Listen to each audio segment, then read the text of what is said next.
Perhaps one of the most painful experiences that we can experience in life is being betrayed by a friend. It's a very unique pain if it's ever happened to you. It's deep, for sure, and it's a pain that doesn't heal very quickly, taking sometimes years. Maybe that pain never goes away.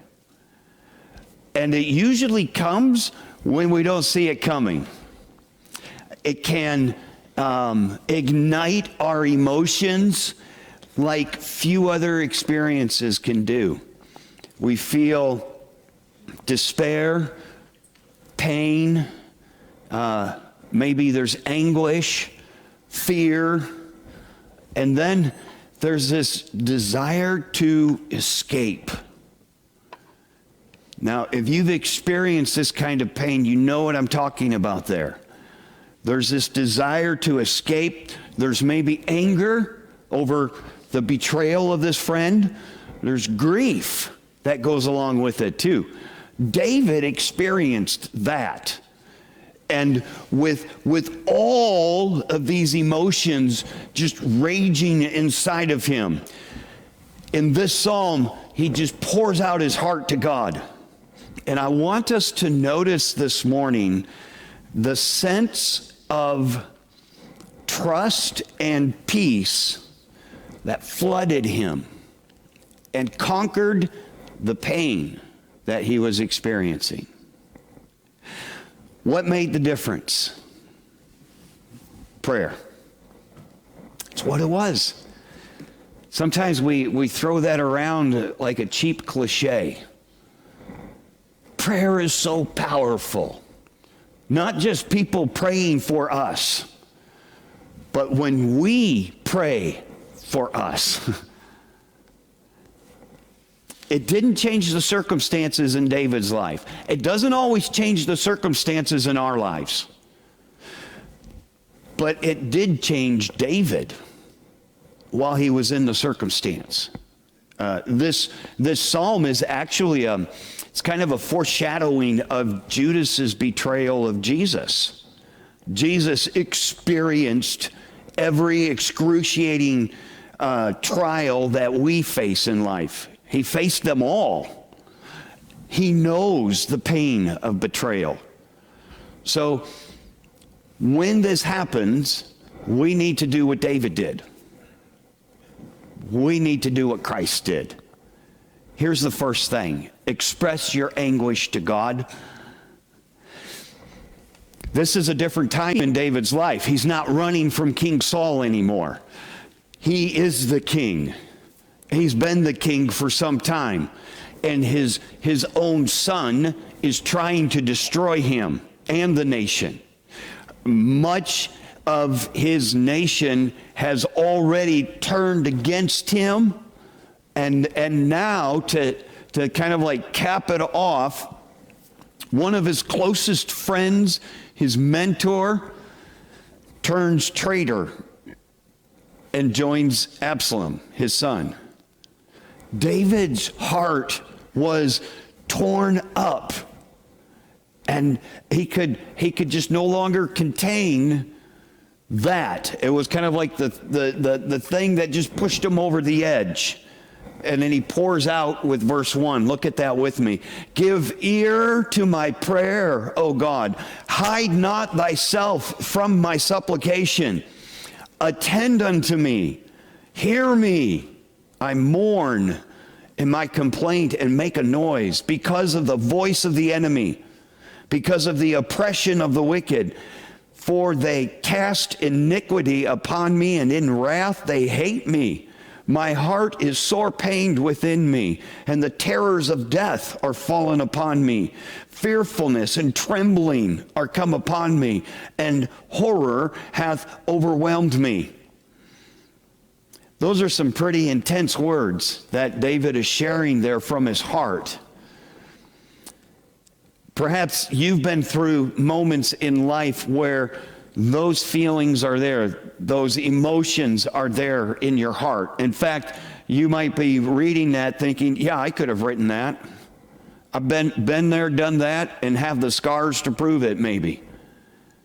So what did David do? David's instructing us here what we need to do. Ask God not to ignore you. Now, does God ever ignore us? Well, David here, his son's rebellion had been going on for some time. David was crying out to God during that time of his son's rebellion. He's crying out to God. He's praying. He's pleading with God, and nothing's changing. Okay, have you ever been there before? David perhaps felt God's not listening. So he starts, after his friend betrayed him, pushed him over the edge, he starts by begging God, please don't abandon me. And he's relating to God in these verses how deeply troubled he was. The descriptive words that he's using to express how it was like he was just wandering about restlessly. Could you see him in the middle of the night pacing the floor? If you're pacing the floor in the middle of the night, what are you not doing? Sleeping. Okay, so maybe you don't pace the floor, but have you had those nights where you just can't sleep because of everything that's in turmoil inside of you? This is David. He could not suppress his grief. You know, we can be pretty good at that sometimes, can't we?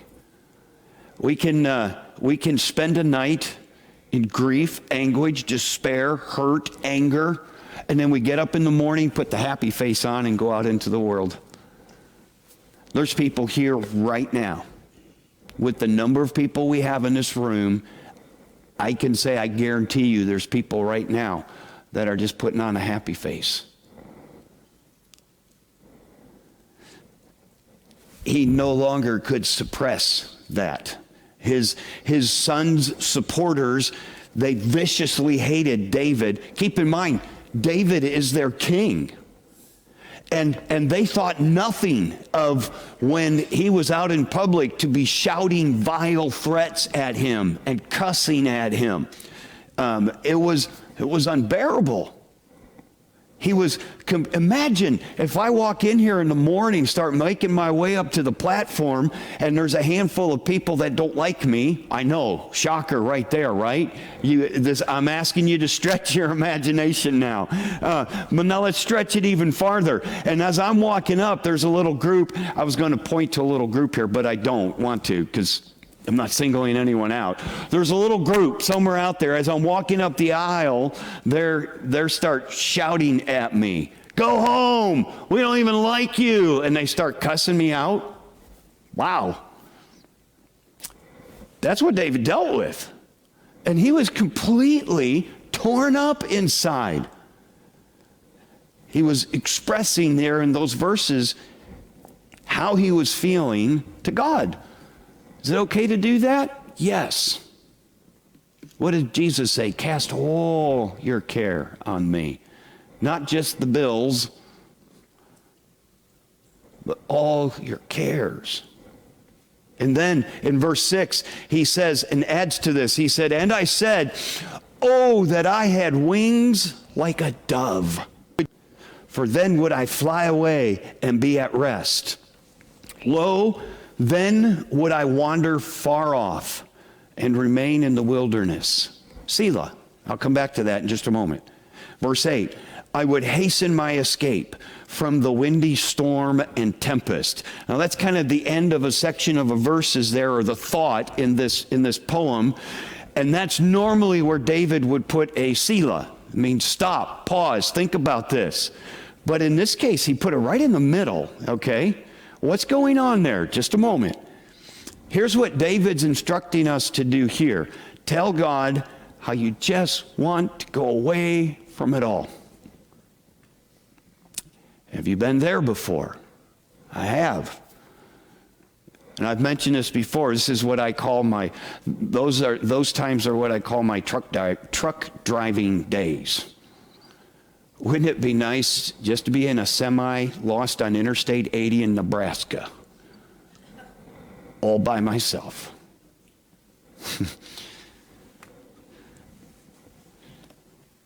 David just wanted to go away from it all. He'd been praying that God would take it away, and the circumstances were changing. Now his friend betrays him, and he just wants to get away from it all forever. Now, I emphasize that word there for this reason. Could he have been having thoughts of, God, let me die. I'm done. I can't do it anymore. We don't know for sure if that's what he meant in this poetic expression. But it is possible to have those thoughts when you are so deep in anguish.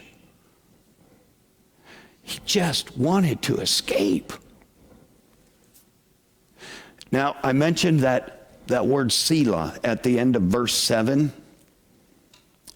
David wrote that, and then he just paused for a moment to think, well, let's go back and read verse 7 again. Verse 6 and 7. And I said, oh, that I had wings like a dove, for then I would fly away and be at rest. I would wander off and remain in the wilderness.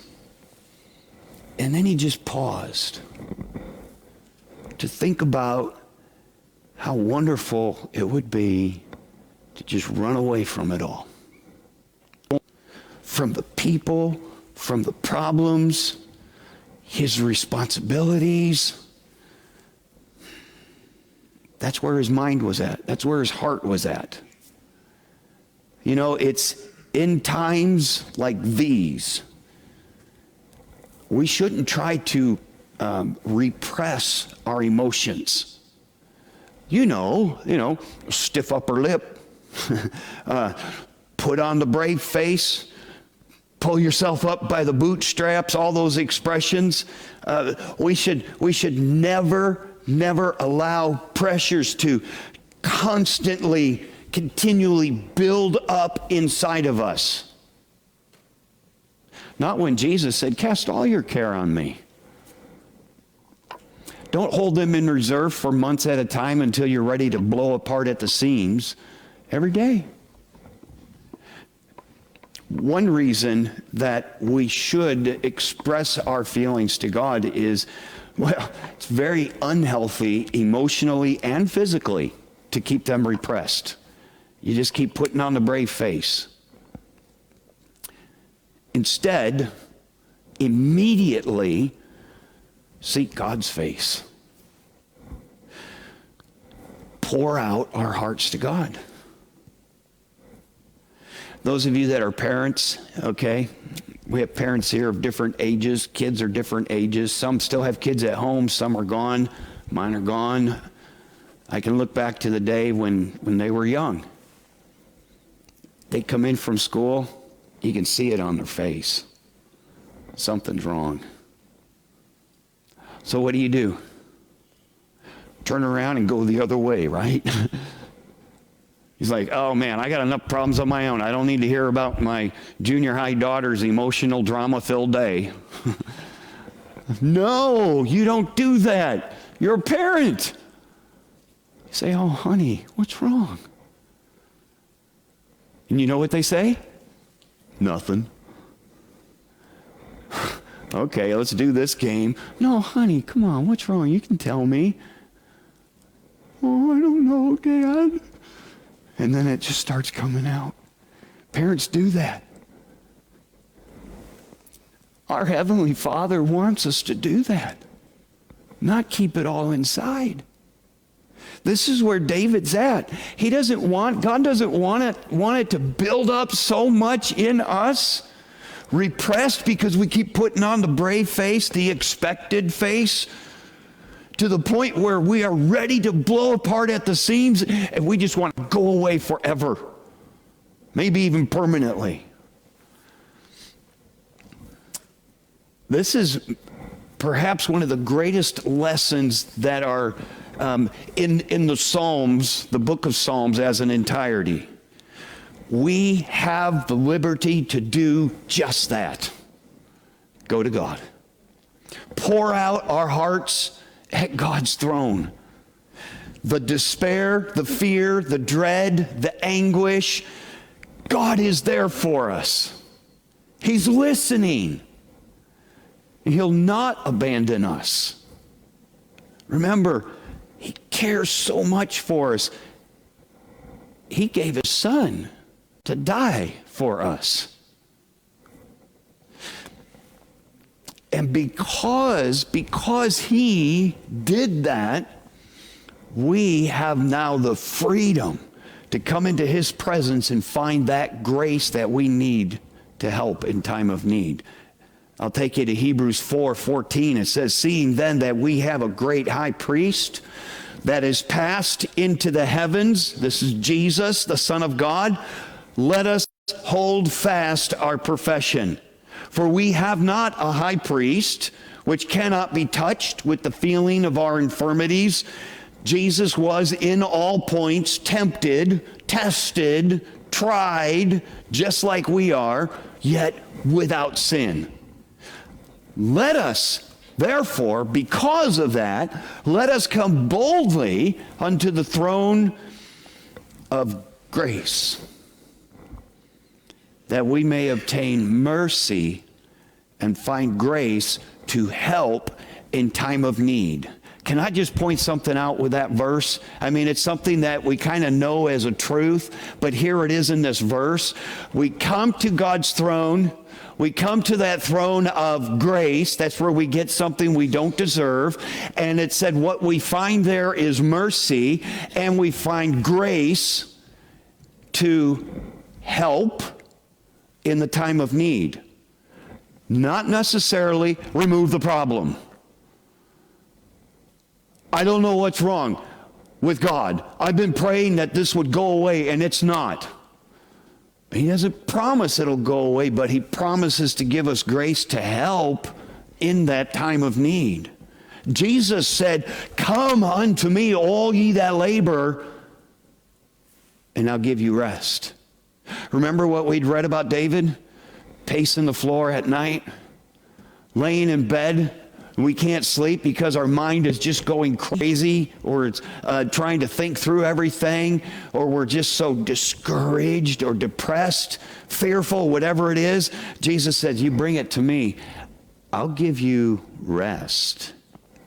David's desire is, his desire to escape is not, I don't think it's unlike many of us. Oh, it may not be our life-ending kind of escape, but just escaping it. I just want to get away from it. This is the first psalm, now at Psalm 55, this is the first one that we've come to where we find David at this point wanting to just run from it all. One commentator said this about it. He said, we have here the weariness that comes to a valiant warrior or worker late in life, or at least after the passing of youthful battles and triumphs. When we are young, we do not expect life to be easy. And if we are energetic, we tackle the problems with optimism and with our full strength. We achieve certain victories too. But as life goes on, we find that the problems we thought we had overcome earlier are still around. The company we work for is still in trouble. Our taxes are still too high. The murder felony rates have not declined. Our children continue to cause trouble. In addition, we're getting older and therefore have less energy to cope with the problems. And we find ourselves thinking about how nice it would be to merely fly away and escape them. But we can't always escape. And at this point, the psalm becomes a lesson in perseverance. Perseverance is a quality that God looks for in his children. We'll always have to battle the temptation to flee our problems instead of addressing them. Students who drop out of school when things are going too tough. I've related this a while back, but years ago when I was a youth pastor here, I was in Casey's one morning. I think I was getting my morning donut back in the day when I did that. And it was a school day, and there was a young girl in there that the people that worked there knew, and she checked out and left, and then they were talking about the conversation with her. Oh, by the way, be careful what you share, okay? Because when you leave the gas station, they're all going to be talking about it after you leave. But this young girl was a senior in high school. It was 3 weeks from graduation, and she had just quit that morning. I was like, wow, so close. We're always going to have that kind of thing. And today it seems like many marriages are started with the concept of a throwaway marriage if it doesn't work out. Some spouses or parents, they just get tired of the responsibilities and desert their families, or can't wait till they're gone. Some people jump from job to job when they get restless. Church members who move from church to church when they become dissatisfied. And people who are so overwhelmed by their problems, they choose to take their own life. Perseverance is what God's looking for in our lives. Here's a quote that I had come across. God has not called us to escape, but to endure. When we lean on him in prayer and just saturate ourselves in his word, we find the grace and strength to persevere. Bible teacher Warren Wiersbe, he said it this way. David had referenced verse 7, I think it was, about the wings of a dove and just flying away. Warren Wiersbe says we don't need wings like a dove so that we can fly away from the storm. And then he references Isaiah 40:31. We need wings like an eagle so we can fly above the storm. Here's the second thing. After we cry out to God, David then teaches us to express your concern for justice. Now, we're just going to look at what David did here, and then hopefully I'm going to provide some balance to it as well. Right at this point in this psalm where we stopped reading, David's whole mood changes.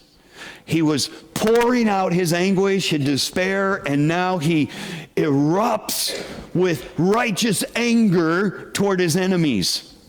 He prayed against their efforts, and like we saw in 54 last week, he called upon God to bring them to justice. He didn't literally say or pray that God would bring down fire from heaven and consume them, okay? But that's what he's praying. Let's look at it. Verse 9, destroy, O Lord, and divide their tongues.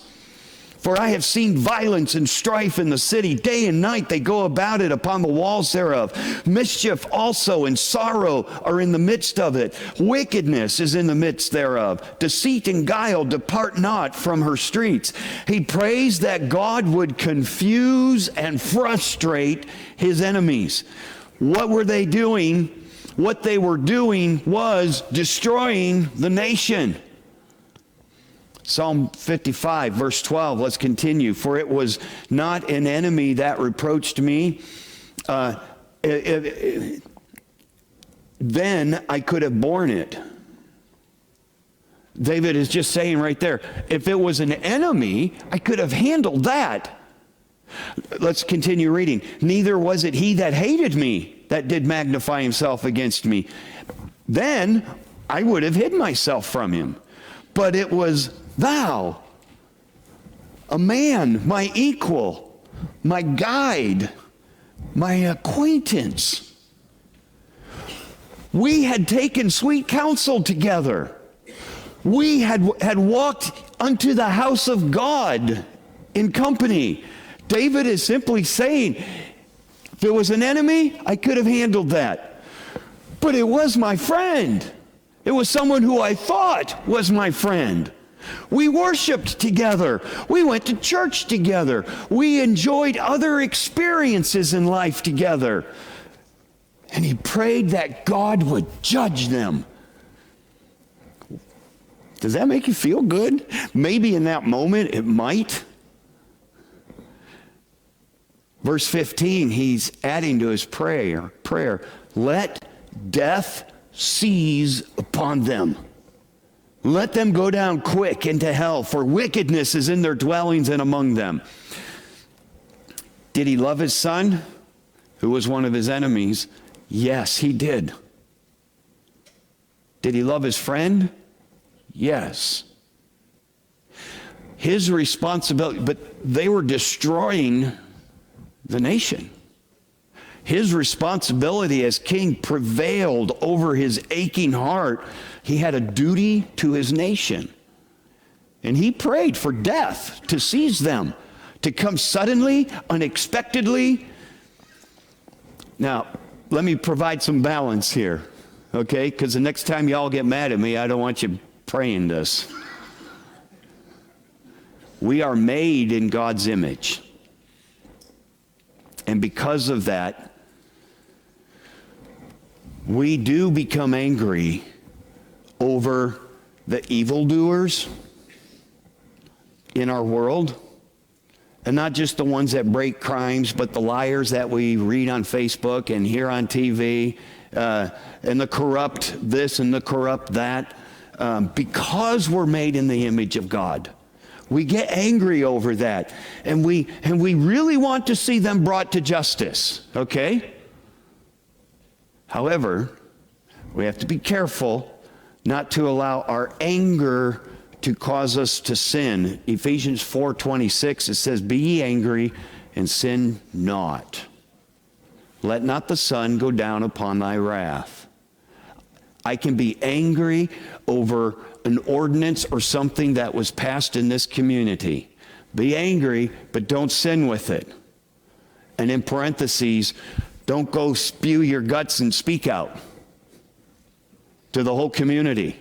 I don't like the corruption, but I am not going to blast this out on Facebook for all the world to see, because nowhere in the Bible does God say to handle a problem that way. Let not the sun go down upon thy wrath. In other words, don't let our anger turn into a burning, smoldering bitterness. We should never take justice into our own hands, nor seek vengeance. Romans 12:19, it says, dearly beloved, avenge not yourselves, but rather give place unto wrath, for it is written, vengeance is mine, I will repay, saith the Lord. But what about when it seems like they're getting away with it? It doesn't matter what party they belong to. Okay, I slid politics in here a little bit. We can relate to that pretty easily, though. What about when it seems like they're getting away with it? Folks, the best answer that I can have for that is ultimately we have to trust God to do the right thing in all things in His time. So we need to wait patiently for Him to act in His time. Perseverance. There we go. Right back to that again. And let's not forget the higher law that Christ commanded us to live in the New Testament. You remember how He did that in the New Testament? Thou shalt not commit adultery, Old Testament. New Testament, if you even think about it, you've committed it already.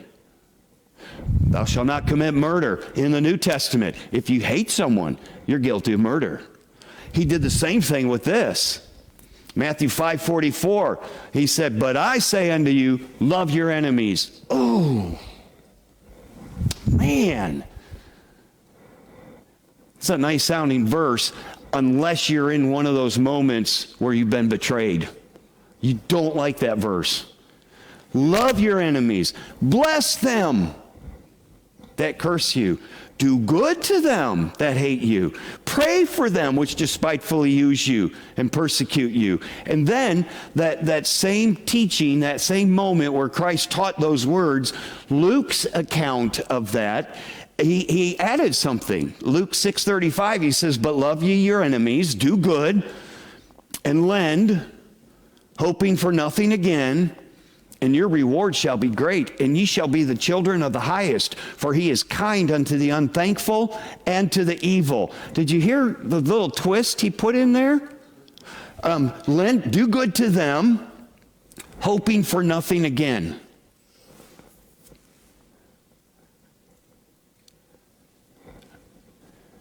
I have tried and tried. I have given and given and given to this person, and look how they pay me back. What's the point? I can't do this anymore. Hoping for nothing again. I try to be nice to them. I try to give to them, and they still treat me the same way. Hoping for nothing again.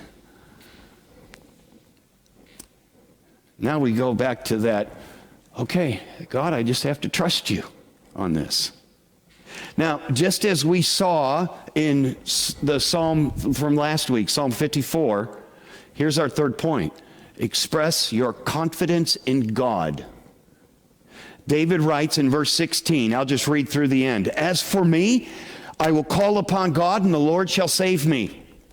Evening and morning and at noon I will pray and cry aloud. He shall hear my voice.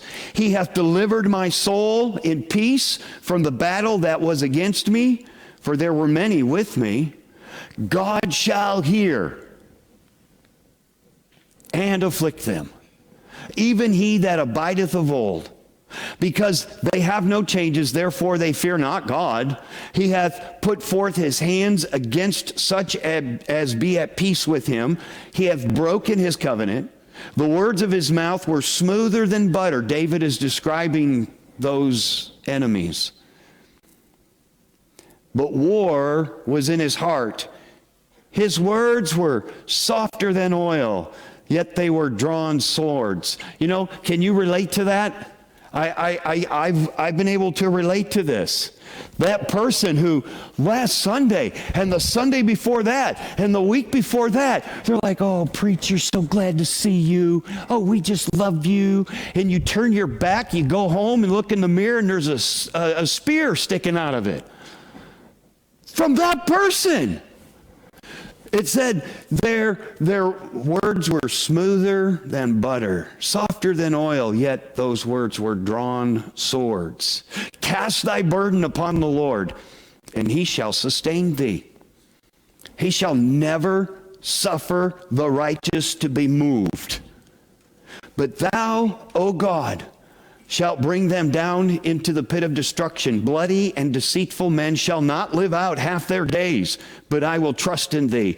Instead of staying in the state that he's in the beginning of this psalm, he declared that he would call on God.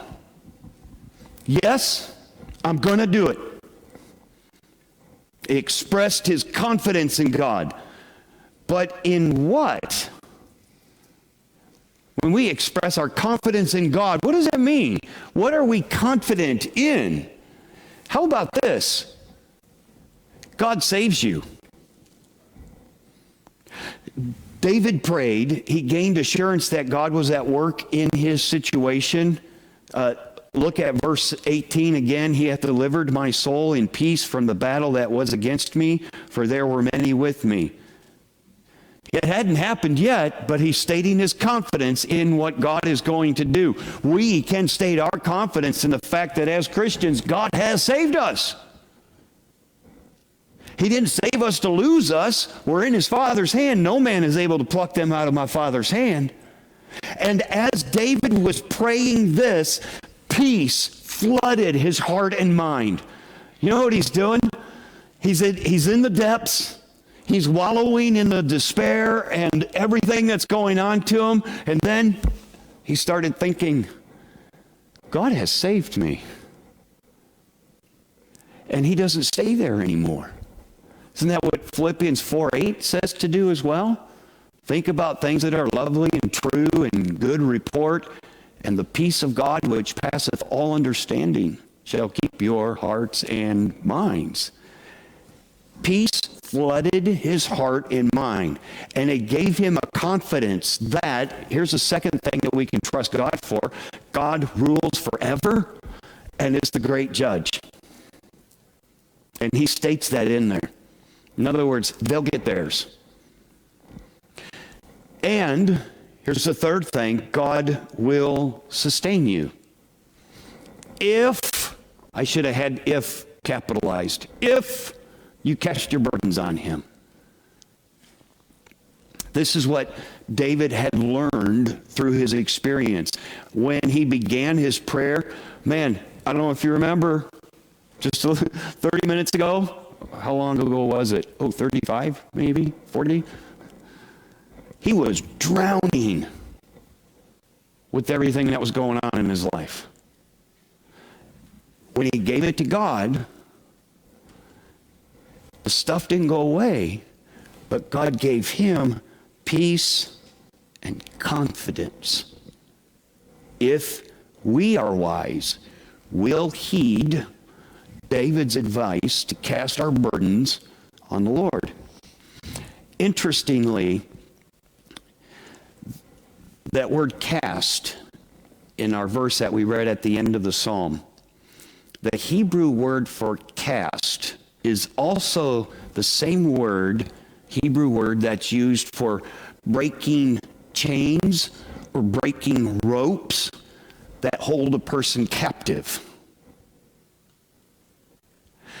So when we choose to bear our own burdens, those burdens become chains that keep us in bondage to fear, dread, worry, anxiety, despair. But when we, as the psalm says, cast our burdens, we're set free to live in the realm of peace. But we have to trust God. And when we do that, our fears, our anxieties, our despairs will vanish. Maybe not the problems, not right away, but the stuff that is consuming us on the inside, they begin to vanish. And the peace of God takes their place. And that's the promise that's reiterated in Philippians 4:8 as well. Friends, I don't know what's going on right now in your hearts. You maybe have a good, happy face right now. And I don't know what's going to start this week for some of us. But Psalm 55 is the truth that we need to put into our hearts.